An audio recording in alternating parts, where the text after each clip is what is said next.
மனிதன் அப்பத்தினாலே மாத்திரமல்ல, தேவனுடைய வாயிலிருந்து புறப்படுகிற ஒவ்வொரு வார்த்தையினாலும் பிழைப்பான். அதனால் ஆண்டவருடைய வார்த்தையை நம்ம முழு நிச்சயமாய் நம்பி அதற்காக வெயிட் பண்ணி அதற்காக நம்ம அறிக்கை செய்யும்போது அந்த வார்த்தைகள் நம் தலையின் மேலே வந்து அமரும். வாக்கு தத்தங்கள் எல்லாம் நமக்காகவும் நம்முடைய சந்ததிக்காகவும் ஆண்டவர் எழுதி வைத்திருக்கிறார். ஆமென்.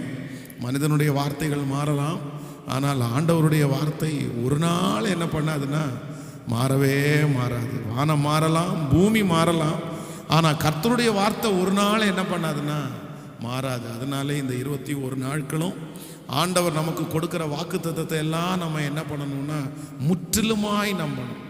அப்படியே ஆபிரகாம் தனக்கு எல்லாம் அற்றுப்போன போதிலும் கர்த்தருடைய வாக்கு தத்தத்தை அவன் நம்பினான். வேதம் சொல்லுது அது அப்படியே அவனுக்கு நடந்தது. அப்போ அதனால் அந்த வாக்கு தத்தத்தை நம்ம விசுவாசிக்கும் போது ஆண்டவர் நமக்கு பெரிய காரியங்களை செய்வார். நம்முடைய வேதத்தை திறந்து இன்றைக்கு ஆண்டவர் நமக்கு கொடுக்குற ஒரு வாக்குத்தத்த வசனத்தை நம்ம வாசிக்க போகிறோம். 2 நாளாகமம் எடுத்துக்கொள்ளுங்கள். 2 நாளாகமம் புஸ்தகம் 14ஆம் அதிகாரத்தை நாம் எடுத்துக்கொள்ளலாம். 2 நாளாகமம் 14ஆம் அதிகாரத்திலே 7வது வசனத்தை வாசிக்க போகிறோம். எல்லாரும் சேர்ந்து நம்ம வாசிக்க போகிறோம். 2 நாளாகமம் 14ஆம் அதிகாரத்திலே 14ஆம் அதிகாரம் 7வது வசனத்தை எல்லாரும் சேர்ந்து 558வது பக்கத்தில் இருக்கிறது. அவன் யூதாவை நோக்கி, தேசம் நமக்கு முன்பாக அமர்ந்திருக்கையில் நாம் இந்த பட்டணங்களை கட்டி அவைகளுக்கு அலங்கங்கள், கோபுரங்கள், வாசல்கள் உண்டு பண்ணி தாழ்பாள்களை போட்டு பலப்படுத்துவோமாக. நம்முடைய தேவனாகிய கர்த்தரை தேடினோம். தேடின போது சுற்றிலும் நமக்கு இளைப்பாறுதலை கட்டளையிட்டார் என்றான். அப்படியே கட்டினார்கள், அவர்களுக்கு காரியம் வாய்த்தது. இன்னொரு விஷயம் கூட எல்லாரும் சேர்ந்து வாசிக்கலாம். அவன் யூதாவை நோக்கி, தேசம் நமக்கு முன்பாக அமர்ந்திருக்கையில் நாம் இந்த பட்டணங்களை கட்டி அவைகளுக்கு வாசல்கள் உண்டு பண்ணி தாழ்பாள்களை போட்டு பலப்படுத்துவோமாக. நம்முடைய தேவனாகிய கர்த்தரை தேடினோம். தேடின போது சுற்றிலும் நமக்கு இளைப்பாறுதலை கட்டளையிட்டார் என்றார். அப்படியே கட்டினார்கள், அவர்களுக்கு காரியம் வாய்த்தது. ஆமென். ஆண்டவருடைய பிள்ளைகளே, நம்முடைய தேவனாகிய கர்த்தரை நாம் தேடின போது சுற்றிலும் நமக்கு இளைப்பாறுதலை கட்டளையிட்டார். இந்த நாளிலே நான் வாக்குத்தத்தத்திற்காக ஆண்டவருடைய சமூகத்திலே இருந்தபோது ஆண்டவர் என்னுடைய இருதயத்திலே வைத்த ஒரு நல்ல வார்த்தை, நமக்கு சுற்றிலும் இளைப்பாறுதலை கட்டளையிடுகிற ஒரு நல்ல தேவன். இந்த பிள்ளைகளுடைய வாழ்க்கையிலே இளைப்பாறுதல் அற்றிருந்தார்கள். இஸ்ரவேல் ஜனங்கள் அடிக்கடி இளைப்பாறுதல் அற்றிருந்தார்கள். அவர்களுக்கு எதிலையுமே இளைப்பாறுதல் இல்லை. சுற்றிலும் நெருக்கம் அதிகமாக இருந்தது.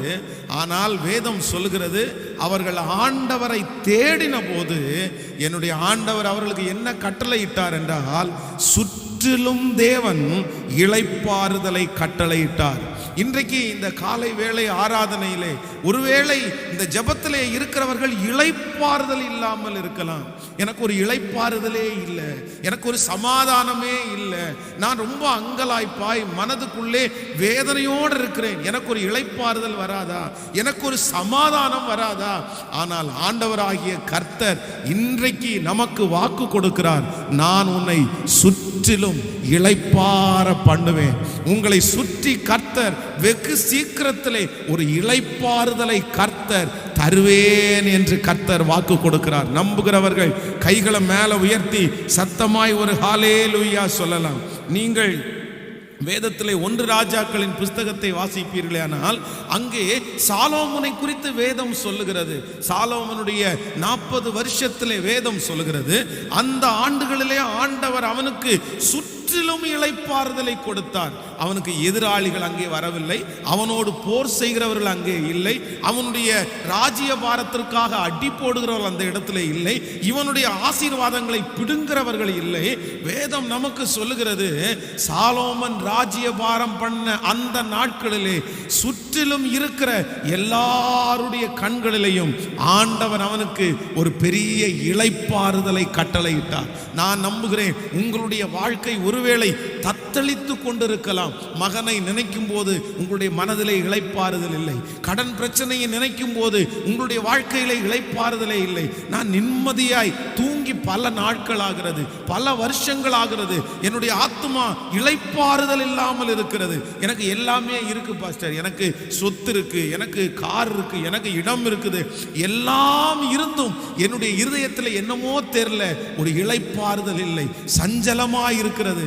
ஆனால் கர்த்தராகிய ஆண்டவர் இன்றைக்கு உங்களுக்கு வாக்கு கொடுக்கிறார், இல்லை, அந்த சஞ்சலத்தை கர்த்தர் மாற்றி போட்டு, எப்படி சாலோமோனுடைய நாட்களிலே கர்த்தர் ஒரு இளைப்பாறுதலை கொடுத்தாரோ அந்த இளைப்பாறுதலை இன்றைக்கு கர்த்தர் இந்த ஜெபத்திலே வேதனையோடு இருக்கிற நமக்கு கர்த்தர் தரப்போகிறார். வெகு சீக்கிரத்திலே உன்னுடைய மனம் ஒரு இளைப்பாறுதலை சந்திக்க போகிறது. உன்னுடைய மனதிலே இருக்கிற அந்த கஷ்டத்தை மாற்றி கர்த்தர் ஒரு இளைப்பாறுதலுக்குள்ளே பிரவேசிக்க பண்ண போகிறார். ஆமென் சொல்லுங்கள். நான் நம்புறேன், இளைப்பாறுதலுக்குள்ளாக நம்மை கர்த்தர் கொண்டு போகாமல் இந்த உலகத்தை விட்டு நம்மை எடுத்து போட மாட்டார். சிலர் அப்படிதான் நினைக்கிறாங்க, நான் இந்த இளைப்பாறுதல் இல்லாமலே போய் சேர்ந்துருவேனோ, இளைப்பாறுதல் இல்லாமலே, சின்ன வயசுலேருந்தே எனக்கு இளைப்பாறுதல் இல்லை, ஒரு நிம்மதி கூட என் வாழ்க்கையில இல்லை, எங்கு பார்த்தாலும் ஒரே கஷ்டம், எங்கு பார்த்தாலும் ஒரே சஞ்சலம். இல்லை, நீங்க ஆண்டவருடைய பிள்ளைகள் அப்படி நினைக்காதீங்க.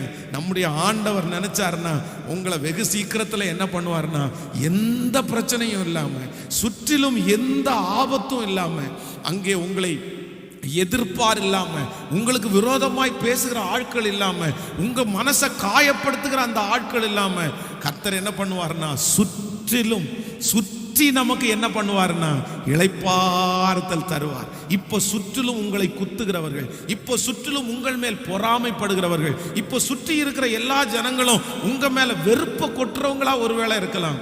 ஆனா ஆண்டவர் இன்னைக்கு வாக்கு கொடுக்கிறார், இல்ல, இந்த சூழ்நிலை சீக்கிரமாய் மாறும், இந்த நிலைமை சீக்கிரமாய் மாறும். கர்த்தர் அந்த நிலைமையை மாற்றுவார், கர்த்தர் மாற்றுவார். இன்றைக்கு உங்க வீட்டை நினைக்கும் போது உங்களுக்கு சஞ்சலம் இல்லை, இன்றைக்கு உங்களுடைய பிள்ளைகளை நினைக்கும் போது பெரிய சஞ்சலம் இல்லை.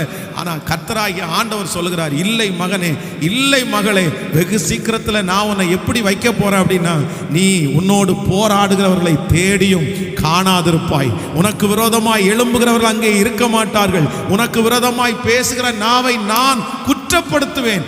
அன்றைக்கு உங்களுக்கு சமூகமான ஒரு பெரிய இளைப்பாறுதலை தருவார். நம்புறவங்க கையை மேல உயர்த்தி இந்த வார்த்தையை நான் விசுவாசிக்கிற ஆண்டவரேன்னு சொல்லுங்க.